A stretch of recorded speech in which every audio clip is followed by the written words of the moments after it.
Toni Morrison is here. She is the Robert F. Goheen Professor of Humanities at Princeton. Her books include The Bluest Eye, Song of Solomon, Beloved, and Paradise. She has received the National Book Critics Circle Award and the Pulitzer Prize. In 1993, she was awarded the Nobel Prize in Literature. Her new novel is called Love. I am pleased to welcome Toni Morrison back to this table. Welcome. It's good to be here. Great to see you. Thanks. You know, you reminded me as I went to say hello to you before we walked in here that I have a philosophy of life, which is that you regret the things you don't do, not the things you do in the great scheme of things. In 1993, you and I were sitting at dinner, and you said, come go to the Nobel ceremony. Right. And you told me how great it would be, who would be there, and I was, quote, too busy. Yes, you were. I somehow thought whatever I was doing, I couldn't get away, the show, blah, blah, blah. You don't even remember it now, do you? No, what you I don't doing? know. Exactly. That's why I'm telling this story. And you reminded me, because you hadn't forgotten, and I certainly hadn't forgotten, because I had told somebody this very week, I said, you know, one of the things I really regret is when Toni invited little old me to go to the Nobel ceremony. And there'll never be another person who invites you. Never invite me to go to the Nobel ceremony again. Now, was Nelson Mandela going to be there? He was there. That's exactly right. He was in Oslo, you know, for the Peace Prize. So I got and you to had said to me, we'll meet, you know. Oh, goodness. Well, anyway, you live and learn, you know. Now, you're going to read something from me from here, but first, tell me about this book, Love, and we'll talk about other things as well. Well, it had a strange beginning. I sort of didn't know quite where I was going to go, but shortly I discovered that there was this period, you know, in African-American history, in American history, that has been reduced to a very simple story. Rosa Parks, Martin Luther King, everybody jumped on the train. Hard work, some battles, it all came out fine, more or less. Yeah. It's a story of progress, but it seems as though it was too simple. I think we all know it's a little bit more complicated than that. One of the things that existed was a lot of wariness, caution, and even resistance within the black community for very, very good reasons. Before the Civil Rights Movement, there was the necessity for a flourishing black entrepreneurial class, good schools, law schools, black only, medical schools, black. They serviced the race. Well, once the progress was in force, two things happened. Such people were frequently called bourgeois, race traders, too many connections, you know, with the white establishment. And also, African Americans could then choose, which was the whole point, where they wanted to live, where they wanted to vacation, what schools they wanted to attend. And that process of gaining fuller citizenship and becoming Americans in that sense, and assimilating was great. And there were also losses, and some of the losses are clarified, I hope, in that book, Love, because that's the span of time. Yeah. Now, the community, when I read this, I thought of the place in Martha's Vineyard. Oh, yeah. You know, but you set this in North Carolina.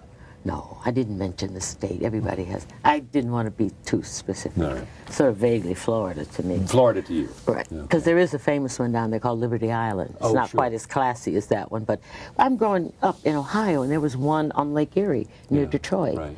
There's some on the East Coast. There was some in Louisiana. A friend of mine just told me there was one up by her near High Falls in New York State. But these were vacation spots. Some were family-oriented, some were not. They were different, you know, levels of society that attended. But this one, in Love, was hot. I mean, it was delicious. It was big. It was generous. All the musicians came. Yeah. And it stayed around through the 60s, in my view. And then what happened? Well, nobody came. Not only did people get older, musicians could go anywhere, and people could go to Ocho Rios if they wanted to, and did. Yeah. And they had cruises they could attend to now. I mean, you know, get tickets. So fewer and fewer of those people came, and they had to open their doors to the people they didn't open their doors to before, which were the raggedy underclass poor. Right. But who, before civil rights, had kind of admired them a little bit. You know, look what he has done, race men, etc. then all that changed. And then what was interesting to me, although it's not in the book, is that part of the very nationalistic movement during the Civil Rights Movement was about black nationalism, which was also about separatism. We want our own businesses, which is exactly what was going on in the late 30s and 40s. Yeah, I mean, I have this conversation all the time about, you know, the African-American market in terms of consumers is so powerful as to why there are not more African-American businesses serving that. You know, and more you see it. I mean, you see it in terms of visible means. You see it in terms of what, I mean, I'm thinking now of very highly visible people like Magic Johnson is doing in terms of building theaters in the black community. And, you know. But the entrepreneurship is limited in many ways. Well, because they're absorbed into the mainstream. Yeah. Where they're president of Amex, or where they have their own businesses and so on. And what president of Amex and Ken Chenault, is it? Yes. President of Merrill Lynch, Stan Neal. Right. I mean, on and on and on. Right. So they're in there now. Yeah. All right. So, but there is room for neighborhood things. Right. But the neighborhood is different, and so the businesses want everybody's business, not just black people's business. This is way off the beaten track. Is there any great, you know, there's a kind of gentrification taking place in Harlem now? Oh yeah. Yeah. Are people do they like that in the community or not? I mean, they think, look, our community is getting better. We have better shops, better restaurants, better everything. Well, they want contradictory things. Yeah, exactly. As usual, they want the gentrification because it's beautiful. Right. Those things that have been done. They may quarrel about this or that company moving in. They want to stay there. And they want it to be African American, but you know, you can't have it that way. It's not going to work.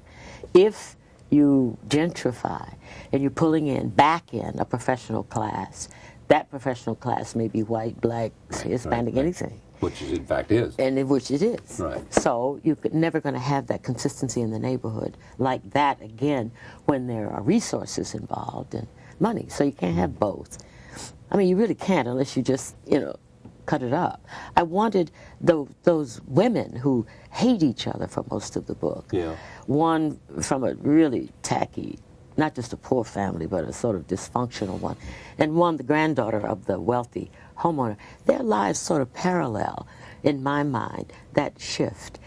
They started out, regardless of whether one was poor, very much in love. You know, they were kids, they fell in love as friends. And the neighborhoods were like that. You know, the doctor lived next door to the truck driver who lived next door to the, and they all went to the same barbershop, etc. Okay, now you can move anywhere, which is important and necessary, and then something happens. There's a split, economic split. Right. Now, as an academic, I realized that African-American academics get their authenticity, so to speak, from speaking for the street. Right. Right? They do their research there, that's where they're maybe from, they have to be intimate. However, you don't get the sense that the street knows what they're talking about. Yeah. Or unless you have somebody like, you know, Cornel West, who's in much time in prisons as he is in the university. But that widening class distinctions, which happened with every group that came here, I mean, it's just belated with African Americans, was represented by their living together in this incredible silent hatred, nevertheless living together, but unable to say what it was, unable to reconcile after all these years. Are you equally satisfied? And you know, everybody looks at Beloved. 90% of the people I know think Beloved is the masterpiece. Yes. Do you? No. You don't? Well, it's good. I know it's, well, no, but I mean, compared to the others is a question, not, I mean, well, in the reviewer's mind, I bet you in Oprah's mind, Beloved is #1. Well, it has the advantage of being about slavery. Right. And that is so big and so full of sensation. If you get in there and feel comfortable in there, in the book, and feel things powerfully, that's a big thing. Right. Now, the other books are about migration from the South Right, to the right. North to New York, jazz. Right. It's a less romanticized, big Gotcha. historical Yeah, I hear you. thing. You know, in other words, this was your, but you set out saying, this is my great piece of work here. You know, I'm going to do a lot of good work here, but this is my great piece of work because it's the great epic, it's the great theme. No. You I didn't? just had quit my job at Random House. And I felt so good and so free and so loose and so things I'd never seen before or listened to before. Now, when was this, about 87? 83. 83, Yeah. yeah. It took a long time to get to 87 to write that book. Right. But in 83 when I left, and I was scared because, you know, I have to have a job, you know, Right. I'm a depression child. Right. And I took somebody's advice and left, maybe my own advice, and there was this extraordinary feeling. It was almost like fear. You know, I'm out here by myself. I don't have any job. I'm going to live on my royalties. What kind of nonsense is that? But then there I was... got 2 children. Yeah, right. And so I'm floating out there thinking, this is the scariest thing I've ever done, but it was so thrilling. And then... And liberating. Totally. And that's when Beloved appeared. That girl, I mean, it was just as clear to me as daylight how that would go. But you knew after the first book that you were a writer, and you knew that's what you wanted to do. That's true. I mean, you continued to teach and to be an editor Yes, at Random I did. until 83. Yes, And continued to teach after that. yes. But you knew, And that was a big thing. I am a writer. Yes, That's I what I'm am. here to do. That's Right. exactly right. I Right. didn't know before, and I was not a young writer, No, mind this you. was- you were- I was in my late 30s. Exactly. Blue started publishing when I was 39. Yeah. So it takes a while. But once I had begun it, that was it for me. There was nothing more important to me in the world except to mother my children. To mother your children and write these books. That's all. And anything that wasn't helping those two things, I wasn't going to do. It didn't help me be a good parent. Or write Or write a feature good book. stories. Yeah. I wasn't doing it. In setting out to do this, what are you just telling stories that you think are? I mean, tell me about this. Started because you wanted to deal with an idea, or you wanted to take characters and put them on a path.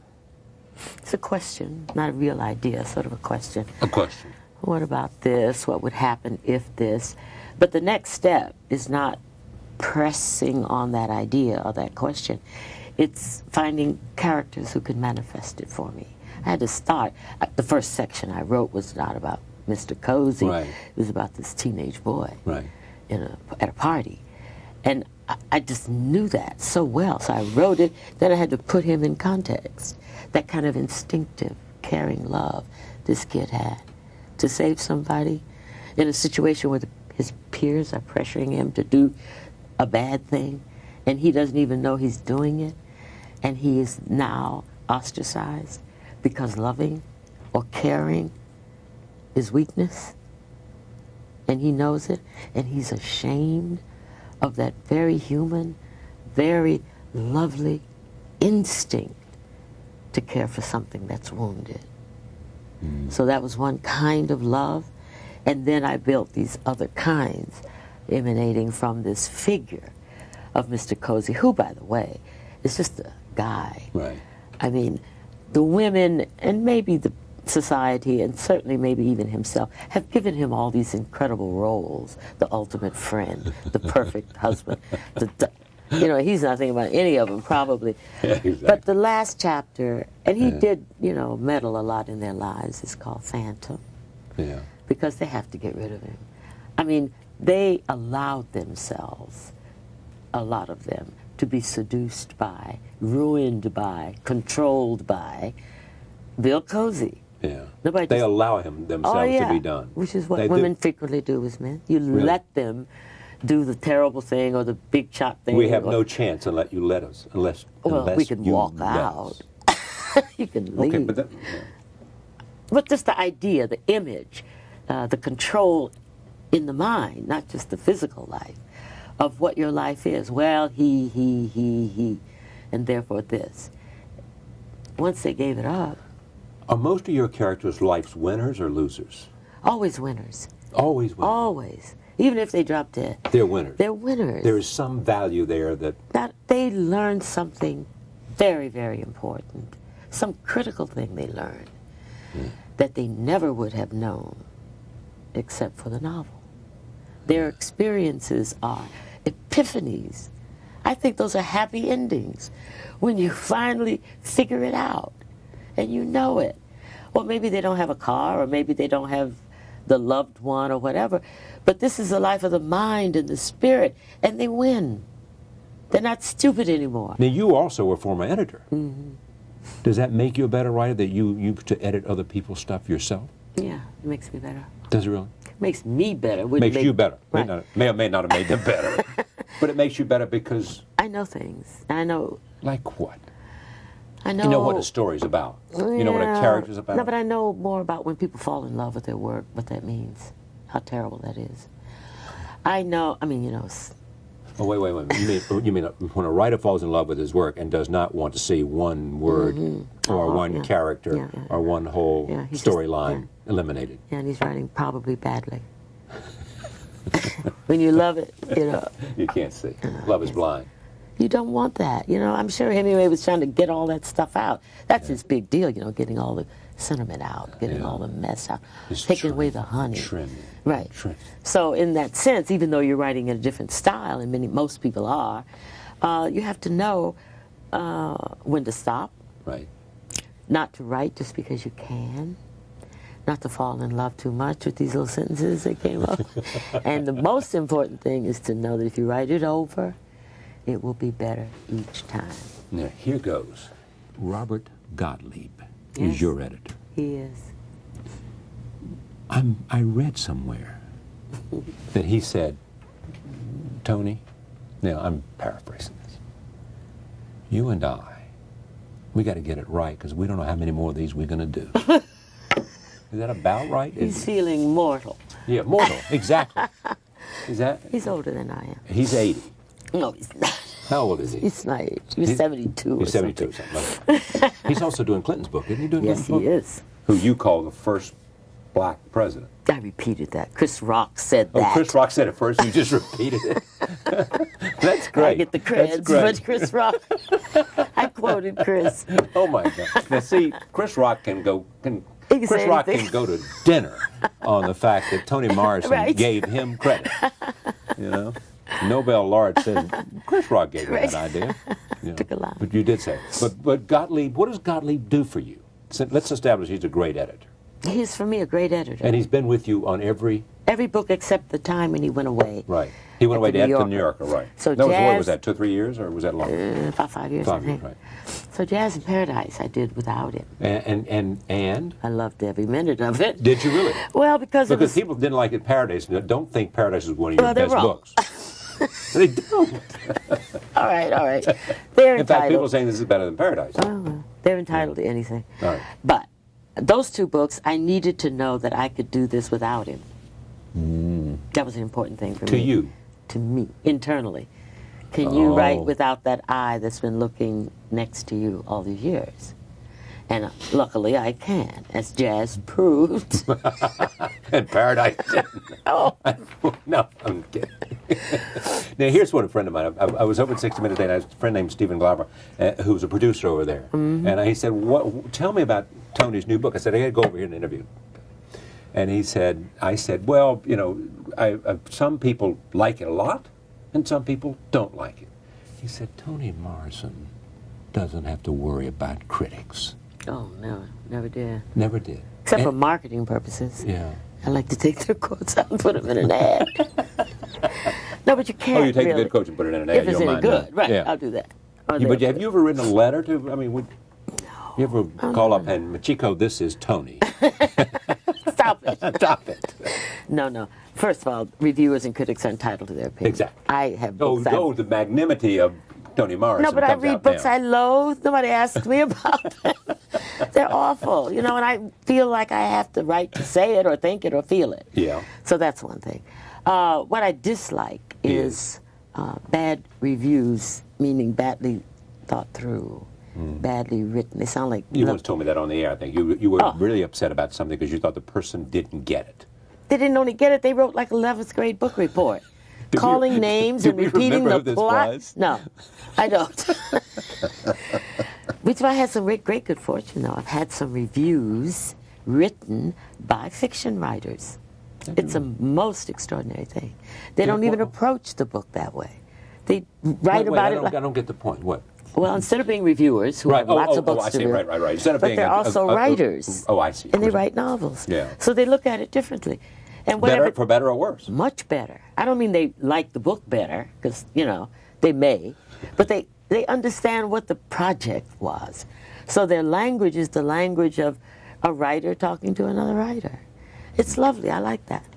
I like that a lot. Do you do any? Would you review a book if they called you up and said? I'd like to, but I don't think I can now because it's like because you are Toni Morrison. But I sometimes give blurbs to young writers. I do that, you know, to writers who first books. Makes a difference. You don't need blurbs, I can see. Only if you're not known. Yeah. I want you to reflect on this genuinely now. All right. It is the notion of being Toni Morrison. Yes.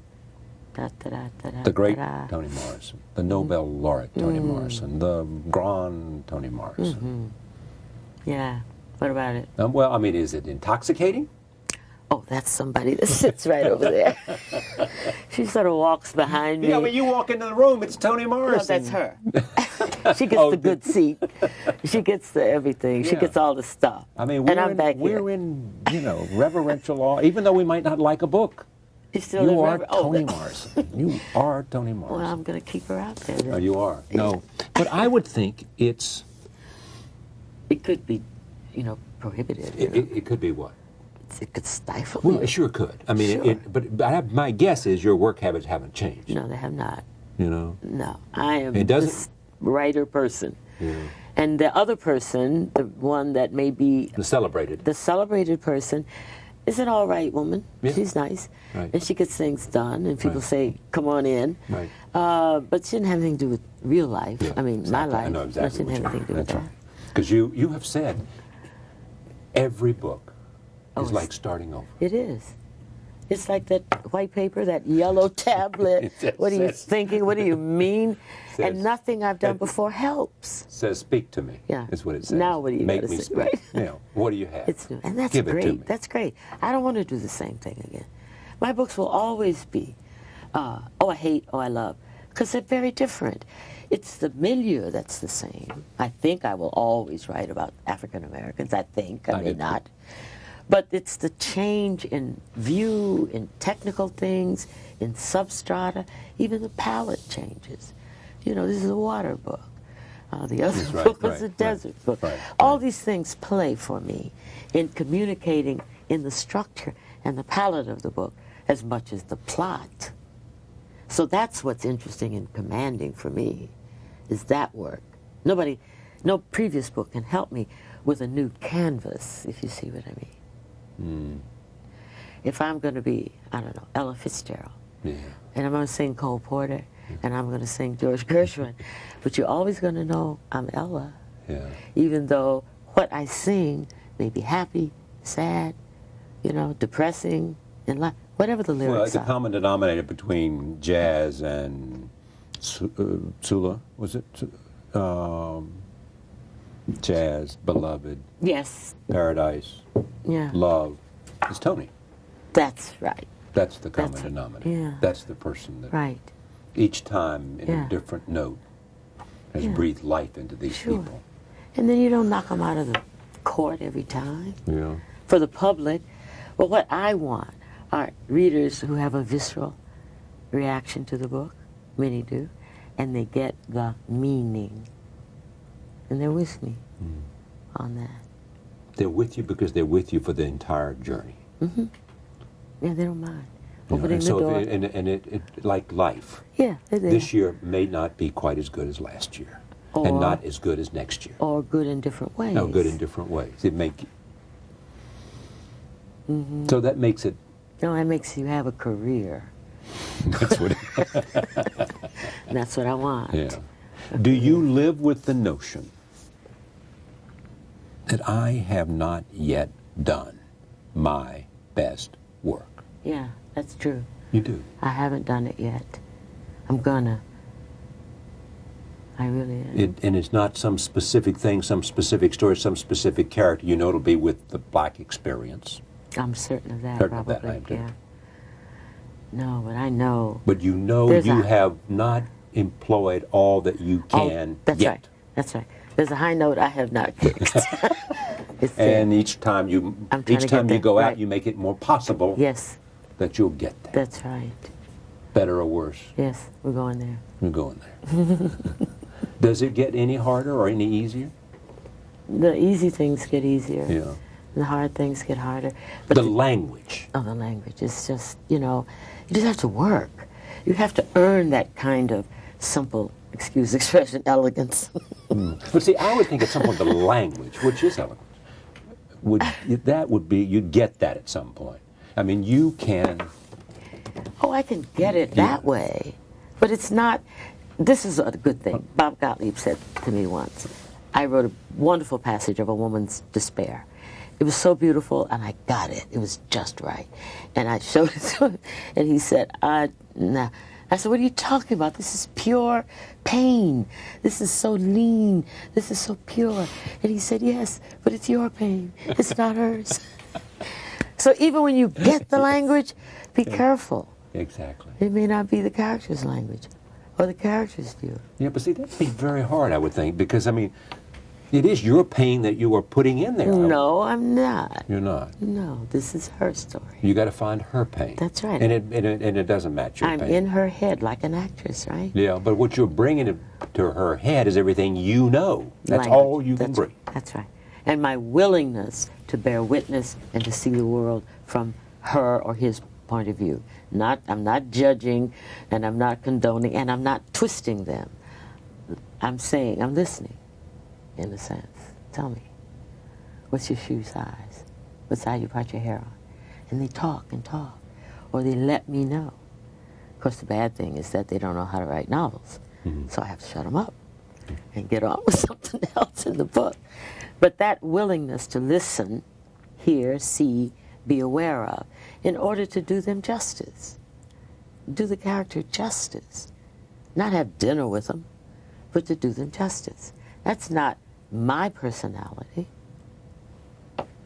but it should be on target for them. Don't you think? I do.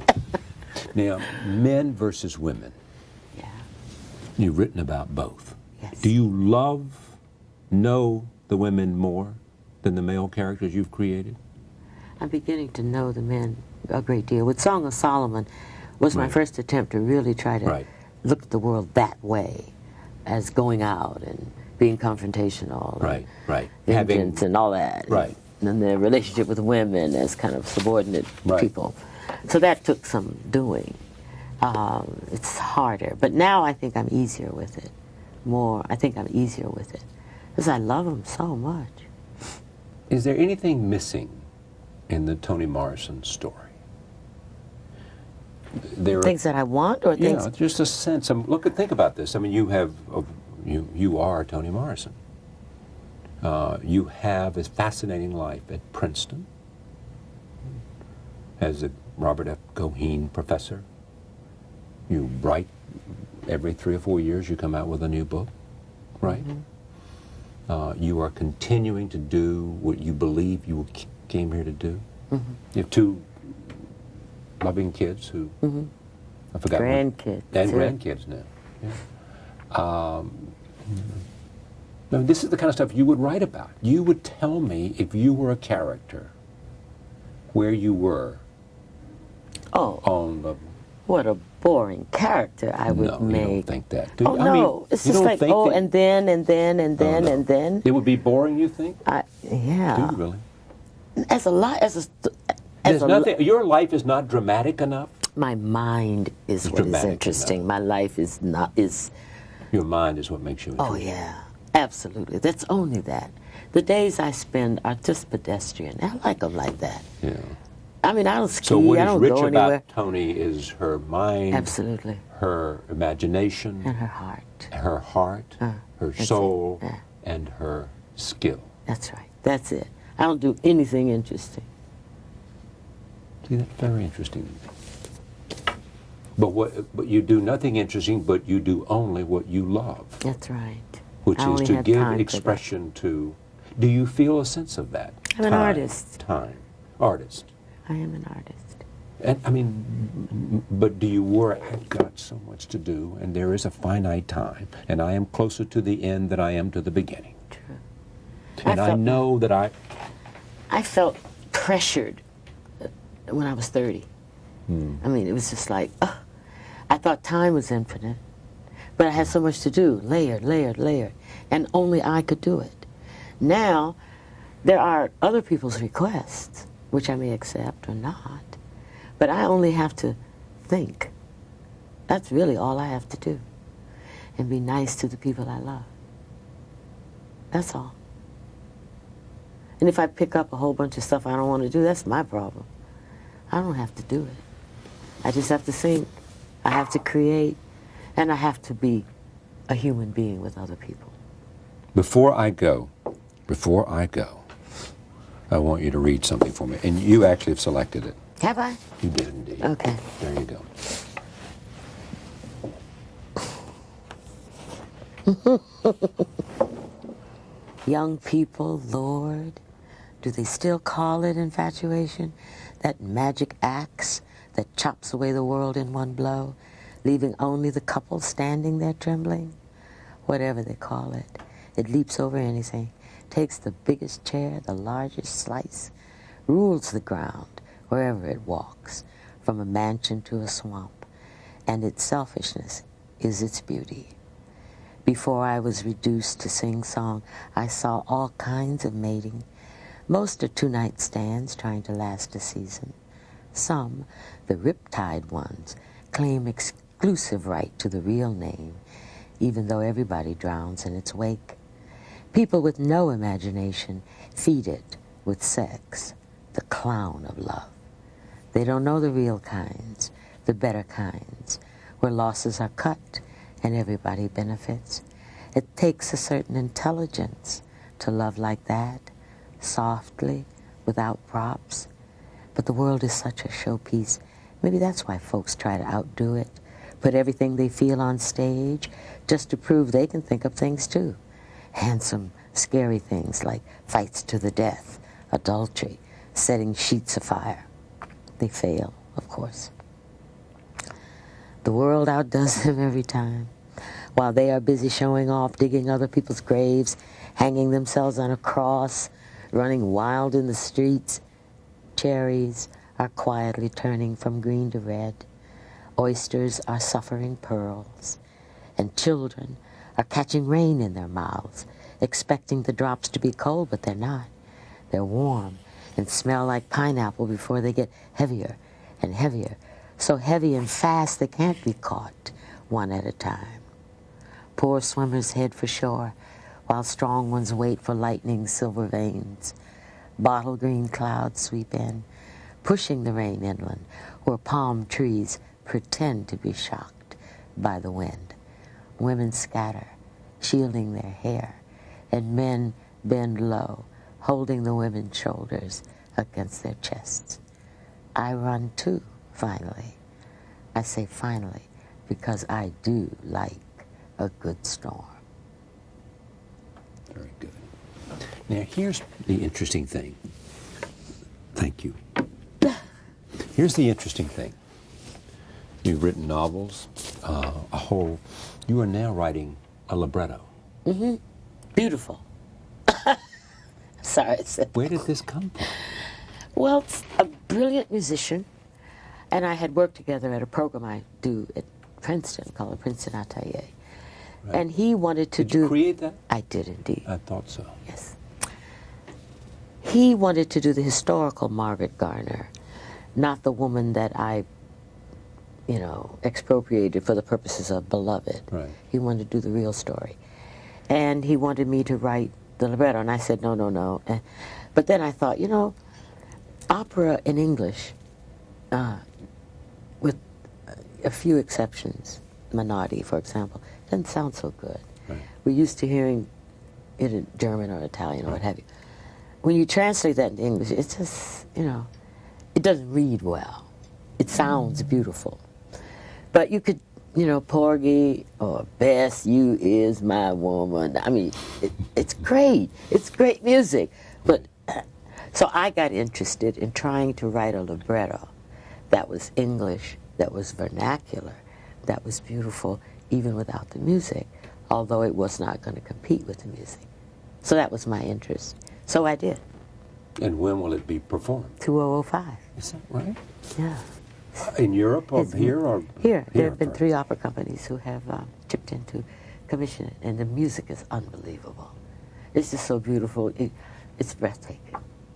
It's just beautiful. Now, do you have musical talent? No, none. None. Voice? Voice? I can't sing. You know, never sang in the choir? Well, yeah, when I was a kid, before I knew I couldn't sing. Yeah, right, exactly. when people next to you say, right. you know. You also write children's books. I have done, yeah. With your son? With my son. Right. He's a painter, but we got together on some stuff that I thought was so funny. Did you like that? I loved it. It was a little rocky there. Yeah. For him, you know, he's a painter. Sure. He's writing with his mother and right. her, you know, so he was very sort of aggressive. You have a great relationship with these kids. Oh, yeah. And how many grandchildren? 3. 3? Mm-hmm. And you see them, they come to Princeton, the whole business? Yeah, we do everything. Huh? Yes. Right. Memoir. Oh. If I had a memory, I think I could write a memoir. Yeah. I'm losing it, you know? I relied totally on my sister. But they all tell me, do you really? Oh, yeah. Because they tell me that once you start writing, it all comes flooding back. It does. It does. You know, once you get into it, Yeah. and you'll have a piece of paper, Yeah, and it'll that's just true. be a piece That's of paper, true. but will come with a, Yeah. you know, be washed over by memory that will True, be true. found and discovered and unleashed. Yeah. Maybe I have to get interested in myself. I think if I did. I know, that's what your earlier remarks suggested to me. You just think that you... I like myself, but I'm just not interested in that. Yeah. I just looked at Marquez, who is flawless as far as Yeah. I'm concerned, and he's written the first part of his memoir. Yeah. Incredible, just beautiful. All those people, that place, his mother, and I'm thinking, oh God, I can't do that. There are those who say that that there was a mantle passed when Jimmy Baldwin died. That then you picked up that. You see me leaning away Yeah, from I know you are. But there is Ellison, and there is Jimmy Baldwin, and there is you, and I'm obviously forgetting lots of good people. You are. I am. You are. Some I don't probably should know and don't, but That's right. You're Right. forgetting a lot of people. I know that. But was there? No, I didn't do Was any of the anybody? stuff. There's no sense No, of. no, that's just, you know, that's the narrative talk. The real truth is there are a lot of people writing all the time. I'm one. And it's true that I have a central sort of celebrity status. Right. But that doesn't confuse other writers, and it certainly doesn't confuse me. It doesn't confuse the Academy or anything. No, we're all in here doing this thing. Right. The fact that they picked me this 5 years or whatever, and somebody else next year, it's got to be, it's just a little story of rank. And I will not put myself in a competitive relationship with another book or another author. That's not why I'm writing. That's not at all. Why are you writing? I'm writing for readers who... You're writing because you have stories you want to tell and characters you want to bring to Yeah, them. I got to say this stuff this way and find newer and better ways to say this stuff. That's why I write. And the fact of the appreciation is thrilling. I mean, I like that. No, no. But you know you can't ride on that. No, I know. You can't. Now, Clint Eastwood, a man I admire a lot, has made a brilliant and wonderful movie called Mystic River. Oh, I haven't seen that. You should see it. I Now, here's will. what he said. He thought about this a number of years ago. Mm-hmm.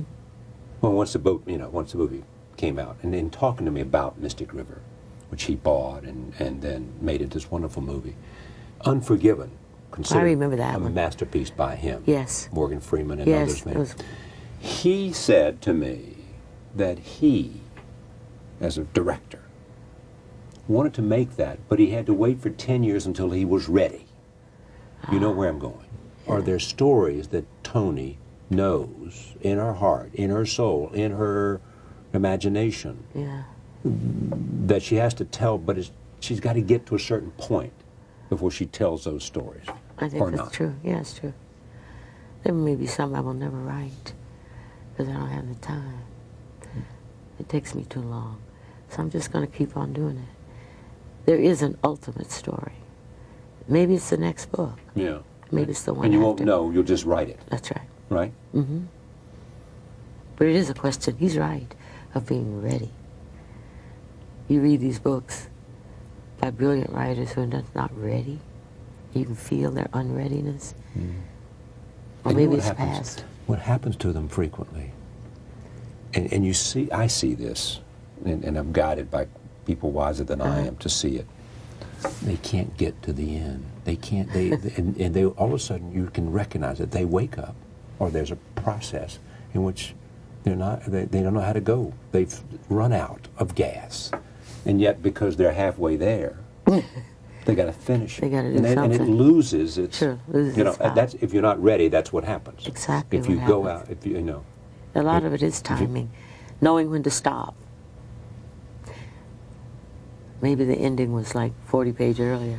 If you were going to give a lecture, and it was in fact your last lecture, and it might be about being an African-American woman, it might be about being a writer, it might be about all of that, what would you want to say to us? I mean, think about that moment. I don't think I want to talk about either of those things. I would. I want to talk, I think I would like to say something, I touched on it earlier, about how hard it is and how necessary it is for us to become and to remain humans. That means a lot. It means not giving in to the comic book version of who we are, not giving in to all this medieval rhetoric. It means not doing that. We know deep down what's right and what's true and what's needed. We got to get there. We just have to. Thank you. I adore you. Toni Morrison, in mid-career, Love is a novel we have talked about. As I said earlier, she is the Robert F. Goheen professor at Princeton. Thank you for joining us. See you next time. The connections, you know, with the white establishment. And also, African Americans could then choose, which was the whole point, where they wanted to live, where they wanted to vacation, what schools they wanted to attend. And that process of gaining fuller citizenship and becoming Americans in that sense and assimilating was great. And there were also losses. And some of the losses are clarified, I hope, in that book, Love, because that's the span of time. Yeah. Now the community. When I read this, I thought of the place in Martha's Vineyard. Oh yeah. You know, but you set this in North Carolina. No, I didn't mention the state. Everybody has. I didn't want to be too specific. No, right. Sort of vaguely Florida to me. Florida to you. Right. Yeah. Because there is a famous one down there called Liberty Island. It's not sure. quite as classy as that one, but I'm growing up in Ohio, and there was one on Lake Erie near Detroit. Right. There's some on the East Coast. There was some in Louisiana. A friend of mine just told me there was one up by her near High Falls in New York State. But these were vacation spots. Some were family-oriented, some were not. They were different, you know, levels of society that attended. But this one, in Love, was hot. I mean, it was delicious. It was big. It was generous. All the musicians came, you know, for the Peace Prize. So I got And you to had meet said to me, him. we'll meet, you know. Oh, goodness. Well, anyway, you live and learn, you know.